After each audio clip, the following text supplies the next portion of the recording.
Pois bem, caros alunos, estamos iniciando mais uma videoaula. Essa videoaula intitulada Retratos do Brasil Republicano. Nessa videoaula, vamos estudar as revoltas da República Velha, ou pelo menos algumas dessas revoltas. Vamos lá. Só para que vocês tenham ideia, nessa videoaula nós vamos responder a essa e outras questões.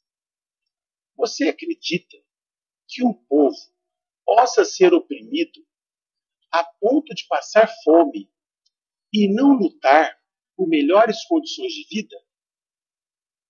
Pois é, caros alunos, essa e outras questões serão respondidas nessa videoaula. Claro, eu espero que vocês gostem. Belle Époque brasileira. O final do século XIX foi marcado pela enorme euforia das elites europeias com relação às novas tecnologias, à civilização, ao progresso, à modernidade. Esse período ficou conhecido como Belle Époque, 1870-1914. Olha que imagem muito bonita, né? Das cidades europeias, só para que vocês tenham ideia do que foi a Belle Époque. No Brasil, a Belle Époque se iniciou após a proclamação da República. Os cafeicultores procuraram adequar a capital federal, Rio de Janeiro, aos padrões europeus, aos padrões das cidades europeias, construindo novos edifícios, embelezando a cidade e impondo um novo modo de vida.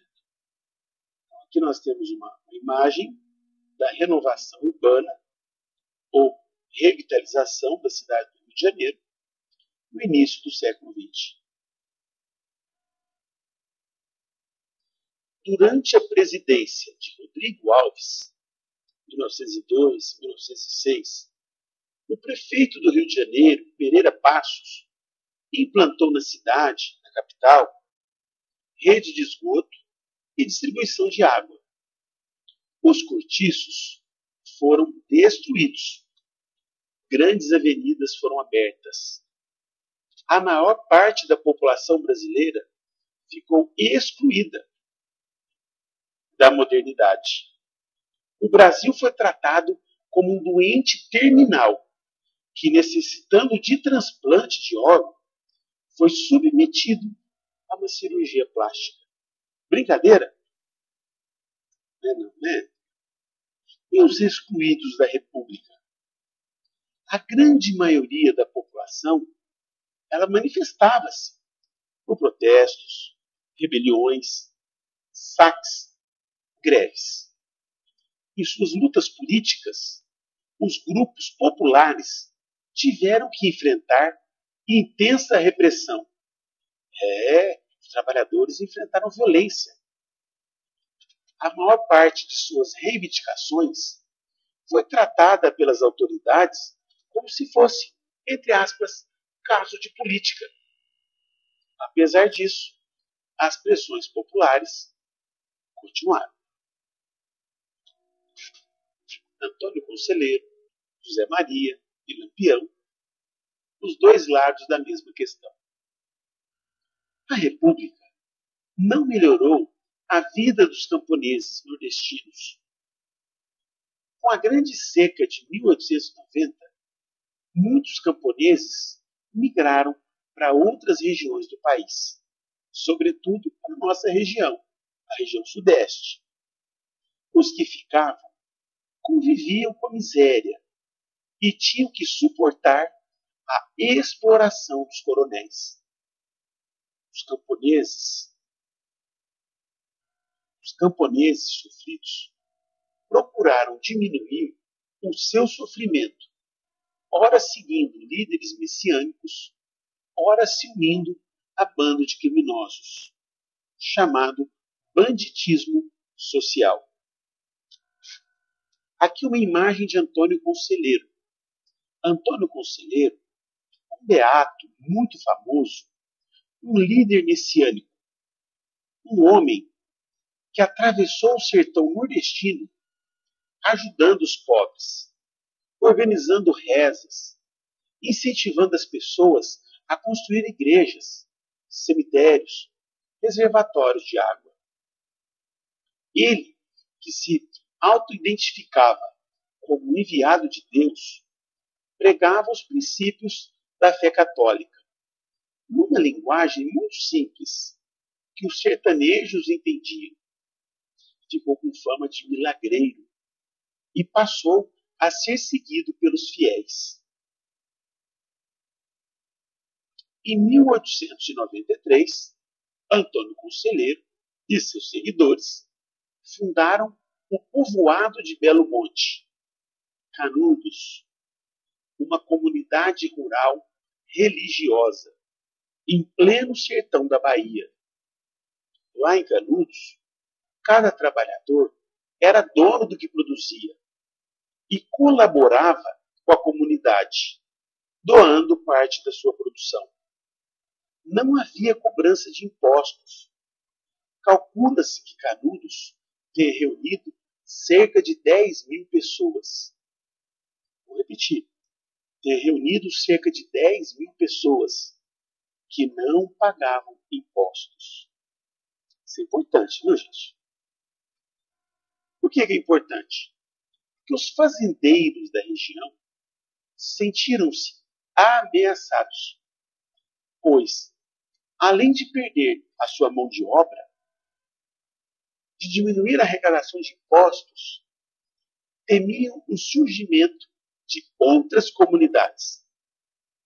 O governo local também se inquietava com as críticas que o conselheiro fazia à República. República que nasceu velha, república que não oferecia nada aos camponeses, aos nordestinos, povo sofrido. Fazendeiros e governo estadual se uniram para acabar com Canudos. Enviaram expedições militares ao povoado. Os camponeses se defenderam com astúcia, utilizando-se táticas de guerrilha. Derrotaram 3 expedições militares, 3 expedições seguidas. Já na 4ª expedição, um exército de 14 mil homens atacou o povoado de Belo Monte. Destruiu ele. Acabou com tudo. Os camponeses nada puderam fazer contra uma força gigantesca. Aqui são imagens do filme Canudos, que retrata essa guerra, a Guerra de Canudos. Aqui, uma frase muito interessante de Euclides da Cunha, autor do livro Os Sertões, um jornalista e escritor que, na época, foi fazer a cobertura da guerra e acabou dizendo o seguinte: Canudos não se rendeu. Exemplo único em toda a história. Resistiu até o esgotamento completo. Esse é o Euclides da Cunha. Canudos foi uma reação à miséria e à exploração que pesavam sobre a população daquela região. A maior parte dos camponeses preferiu lutar e morrer do que viver como antes. Que o Euclides da Cunha, uma imagem muito bonita, retratando a fé dos moradores de Canudos. Guerra do Contestado. Vamos falar sobre essa guerra. O Contestado foi um movimento camponês que aconteceu por volta de 1911 na região entre os estados de Paraná e Santa Catarina. Lá viviam aproximadamente 60 mil pessoas, em más condições sociais, péssimas condições de vida e sob forte tensão. A região foi ocupada por empresas que exploravam madeira e por uma companhia estadunidense de estrada de ferro. Eu diria que a região foi invadida por esses capitalistas. Em meio à miséria em que viviam, muitos camponeses passaram a seguir o monge José Maria, um líder messiânico que previa a chegada de um reino de justiça na região, como se fosse a volta de Jesus Cristo. Por muitos, era identificado como uma monarquia, como a volta da monarquia. Seus milhares de seguidores passaram a organizar povoados, assustando as autoridades, atacando os agressores, arrancaram trilhos, incendiaram galpões de serrarias. O presidente da República tomou conhecimento do conflito. Organizou uma tropa federal com mais de 7.000 homens fortemente armados para, claro, defender as empresas capitalistas. Ao final dos combates, em 1916, calcula-se que 20.000 sertanejos teriam sido mortos. 20.000 sertanejos. Aqui uma imagem dos sertanejos e do monge José Maria, o líder messiânico. Cangaço. Vamos falar um pouco do cangaço. A miséria e a desesperança fizeram surgir no Nordeste o chamado banditismo social. Bando de cangaceiros, sertanejos, armados, que viviam fazendo saques às fazendas e pequenas cidades do Nordeste brasileiro. Então, aqui um pouco uma imagem dos cangaceiros, até mesmo a imagem de um filme sobre o cangaço. É um tema muito abordado pelo cinema brasileiro. Desde o final do século XIX até os anos 40, havia muitos bandos de cangaceiros no interior do Nordeste. Esses atacavam fazendas e pequenas cidades para roubar. Mas, claro, o cangaceiro mais famoso, o mais conhecido, o mais estudado, o mais temido, foi Firmino Ferreira, Lampião. A ele aqui, ó. Aqui uma outra imagem do Lampião de Maria Bonita, a sua esposa. Firmino Ferreira, o Lampião. O Lampião, ele agia no interior de Pernambuco. Os latifundiários atacados eram forçados a lhe entregar dinheiro, alimentos e abrigo. Muitas vezes colocavam-se a serviço dos coronéis, perseguindo seus opositores. Muitas vezes o Lampião fazia isso. Colocava-se a serviço de coronéis, perseguindo seus opositores. Os camponeses da região sentiam uma mistura de admiração e medo por aqueles bandos de cangaceiros. Aí o Lampião, personagem lendário da nossa história. Os cangaceiros foram perseguidos pela polícia e exterminados um a um. Eram os únicos que despertavam medo dos coronéis, justamente por não terem perspectivas de melhorar a sua condição de vida e, portanto, não precisavam temer o desrespeito das leis vigentes. Mas olha o que aconteceu aí com os danados. o povo defende a sua cidade. Volta da vacina. Os pobres que se danem. Eles não podem impedir o progresso da cidade. Com esse tipo de pensamento, o prefeito do Rio de Janeiro, Pereira Passos, demoliu construções coloniais para construir edifícios modernos. Cortiços e casas simplesmente desapareceram. Era a Belle Époque brasileira. Lembram-se? Além disso, no início dessa videoaula, a população foi expulsa para os morros. Muitos tentaram reagir contra essas medidas arbitrárias, medidas antidemocráticas. Os mais resistentes eram reprimidos pela polícia. Bairros inteiros foram derrubados. A diminuição do número de moradias também fez disparar o preço dos aluguéis. Meu pai amado. É brincadeira? Não é não, né, gente? Uma crise econômica, o desemprego aumentou a miséria do povo. Em 1904, havia um clima de descontentamento generalizado. Começou uma campanha de saneamento que incluía visita nas casas para o extermínio de ratos e moscas e vacinação obrigatória contra a varíola. Uma campanha idealizada pelo médico sanitarista Oswaldo Cruz.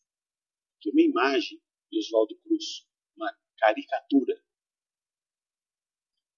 Naquela época, vacina era uma novidade. Era uma novidade para muita gente. E as pessoas tiveram medo, muito medo. E o que fez o governo? Ao invés de esclarecer a população, como nos dias de hoje, campanhas, cartazes, né? O que o governo fez?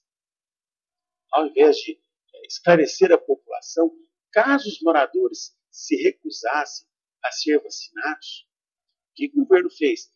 Esses seriam vacinados à força. Olha aqui a tropa de choque para poder vacinar o cidadão. Não é brinquedo não, né, gente? A tensão acumulada explodiu em revolta. A população, que em nenhum momento foi esclarecida sobre a importância da vacina e tinha medo dos seus efeitos, considerou o decreto mais uma violência, uma intromissão do governo na vida privada.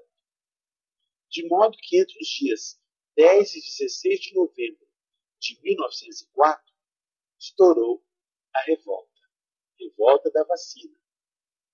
A população saiu às ruas, apedrejando lojas, delegacias, quartéis, saqueando, queimando bondes, arrancando trilhos e atacando policiais.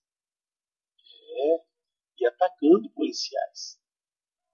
Os populares se armaram de pedras, paus, ferros, instrumentos e ferramentas contundentes e se atracaram com os guardas da polícia.